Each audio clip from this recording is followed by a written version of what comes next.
बसें। ये 3 तरीके हैं, सर्विलांस, संचार और संख्या। अब आपको यह समझना चाहिए कि जब सीमा पर नागरिकों की संख्या बढ़ाई जाती है तो उसका फायदा क्या होता है। चीन के नागरिकों के लिए सेना में सेवाएं देना अनिवार्य है और जो ऐसा नहीं करते उनके लिए तरह तरह की, कुल मिलाकर 8 तरह की सजाएं निर्धारित हैं। लेकिन भारत में ऐसा नहीं है क्योंकि भारत एक लोकतांत्रिक देश है। लेकिन जब एक लोकतांत्रिक देश के लोग अपनी सेना के साथ दिल से आते हैं तो वही होता है जो 1999 के कारगिल युद्ध में हुआ।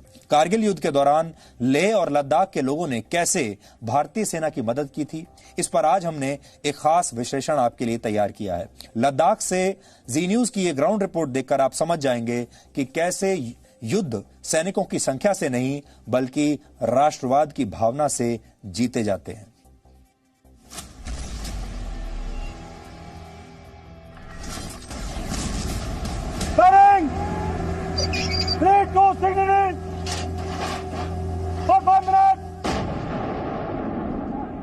की ताकत होते हैं सैनिक और सेना की ताकत होते हैं देश के आम नागरिक, जो युद्ध के मैदान में अपनी जान की बाजी लगाते सैनिकों की मदद के लिए हमेशा तैयार रहते हैं। हम इस वक्त लद्दाख में मौजूद हैं और लद्दाख की ऐसी कहानी आपको बताने जा रहे हैं जिसे सुनकर आपको लगेगा कि लद्दाख के लोग किस तरह से भारतीय सैनिकों की मदद करते हैं। ये कहानी है 1999 के करगिल युद्ध के समय की। जब भारत पाकिस्तान का युद्ध चल रहा था तो लद्दाख के सैकड़ों युवाओं ने वॉलंटरली जाकर सेना की मदद की थी। कोई राशन पहुंचा रहा था, कोई खाना पहुंचा रहा था, कोई अन्य सामान पहुंचा रहा था, कोई पोर्टर का काम कर रहा था। तो आज हम लद्दाख के आपको ऐसे ही कुछ शख्सियतों से मिलाएंगे जो कि भारतीय सेना की मदद के लिए हमेशा तैयार रहते हैं।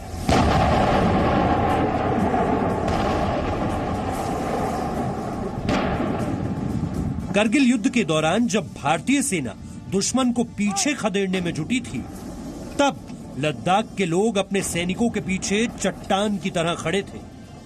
लद्दाख के लोअर ले गांव के रहने वाले मोहम्मद अख्तर और रिगजिन नामग्याल करगिल युद्ध के वो जाबाज हैं जो आम नागरिक होने के बावजूद एक सैनिक की तरह युद्ध के मैदान में डटे रहे। एक्चुअली ये हुआ था, हम लोअर ले के जो 2 कम्युनिटी है, बुद्धिज्म कम्युनिटी और ऑर्गेनाइजेशन जो 2 कम्युनिटी का है, मुस्लिम और बुद्धिस्ट, उनको उन्होंने वॉलंटरी ऐसे पोर्टर्स जवानों को करगिल वार के लिए दिए और उसमें मैं भी शामिल था। ये मेरा खुशकिस्मती है कि मैं एक भारतीय सेना का अंग बन सका।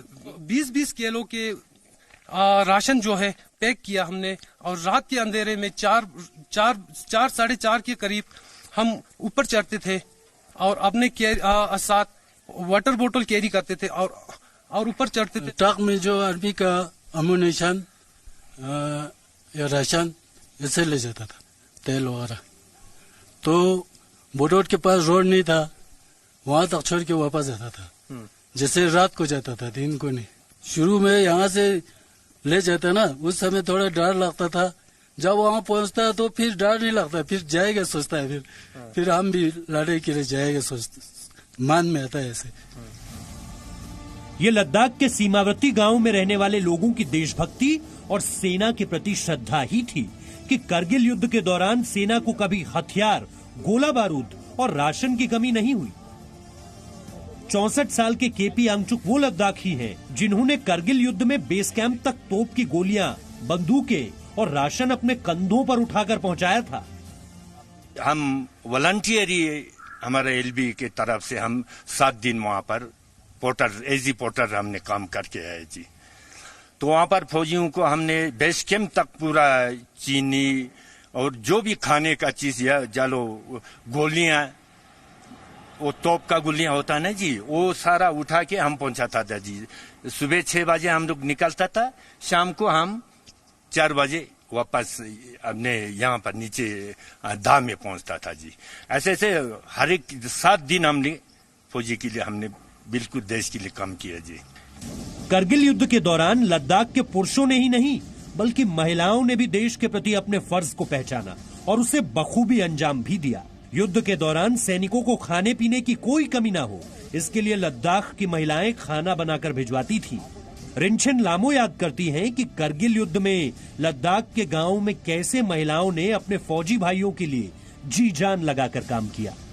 99 में जब कारगिल में पाकिस्तान से जब हमारे युद्ध छिड़े थे सर, उस समय लद्दाख के लोगों ने बढ़ चढ़कर हिस्सा लिया था, स्पेशली हमारे इंडियन आर्मी को हेल्प करने के लिए, क्योंकि लद्दाख एक ऐसा इलाका है जो बहुत ही हाई एल्टीट्यूड पे है।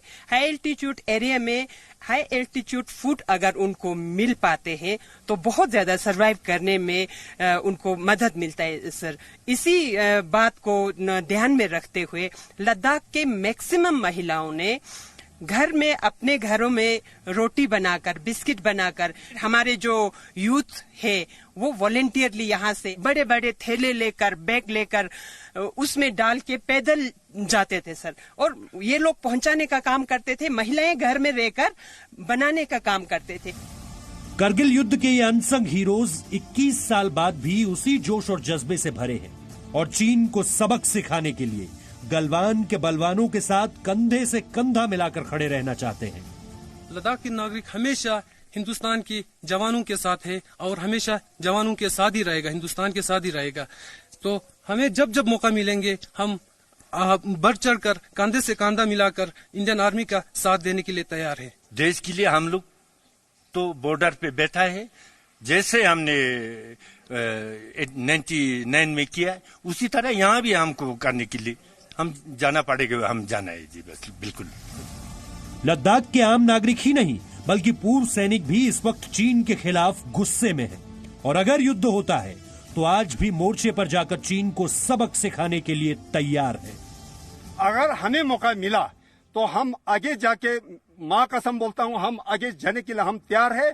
हमको ऑर्डर दे दो, हम जाने के लिए तैयार है और भारत माँ को आंच तक आना नहीं देगा। हम जब भी हिंदुस्तान के लिए जरूरत पड़े, जब तक हमारा जान में जान है, पक्का सर अभी भी हमारे में ये क्षमता है, हर पोस्ट पे हम जा सकते हैं, हर पोस्ट पे अटैक के लिए भी जा सकते हैं, अम्बुज में भेजो, जहाँ पे भी हमको जो ना हिंदुस्तान के लिए, भारत माँ के लिए जो ना सर जान देने के लिए तैयार है। की सोचो लड़ गलो, की सोचो लड़ गलो, की सोचो लड़ गलो। भारत माता की जय, भारत माता की जय, भारत माता की जय।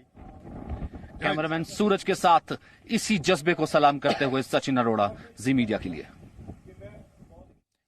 अब हम आपको presenting B news app available on Google Play and App Store. Download it now.